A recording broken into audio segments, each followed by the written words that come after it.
the economy last year, we finished out best year ever in digital information technology, venture capital, and we have twice as many information technology companies operating here as when our government took office 3 years ago. Just yesterday, I got off the phone with the CEO of one of the world's largest tech companies, who told me later this month they'll be announcing that Alberta will be hosting a major global centre of excellence for that company. Hundreds more tech jobs. It just keeps coming. Last year was the best year ever for venture capital. I've already mentioned that, but for manufacturing, believe it or not. And the best year ever for exports. Last year was the best year ever for film and television, 10-fold increase in film and television productions. And I know a lot of you have seen that HBO production, The Last of Us, shooting in different parts of the province, the largest film production in Canadian history. Last year was the best year ever in Alberta forestry. Canfor called me just before Christmas. They're the biggest lumber company in Canada.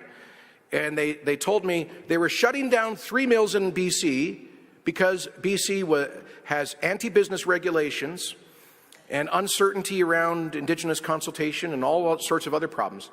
But they bought 3 mills in Alberta because they said publicly that this government is open for business and we support the forestry industry. More investment is coming. Last year, even though there was really bad weather, and this is not to diminish the adversity of many of our food producers, but last year we had the highest level of revenues ever in Alberta agriculture, and we're now at, I think, $860 million in new investment in food processing in the province. And this year will undoubtedly be the best year ever in the history of our energy industry. Last month, we shipped 4.1 million barrels of Alberta oil out of this province, a record high. None of these things are happening by accident.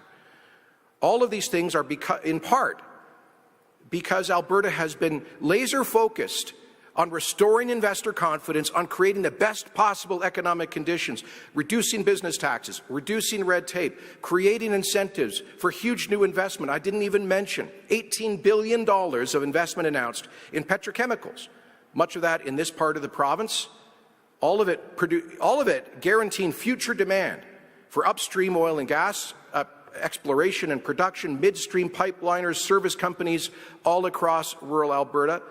And we're hot on the trail of another $12 billion of investment in petchems, thanks to the Alberta Petrochemical Incentive Program, the lower taxes, the flexibility of munis to provide tax incentives, the one-stop shopping in terms of pre-approved regulatory zones, the infrastructure that we're building, and so much more. And perhaps most exciting, $6 billion of projects announced in hydrogen, which is a future multi-trillion-dollar industry. None of this is happening by accident. And I want to thank you. When I first came to RMA in this job, I asked that we all work together, row together in the same direction to economic growth.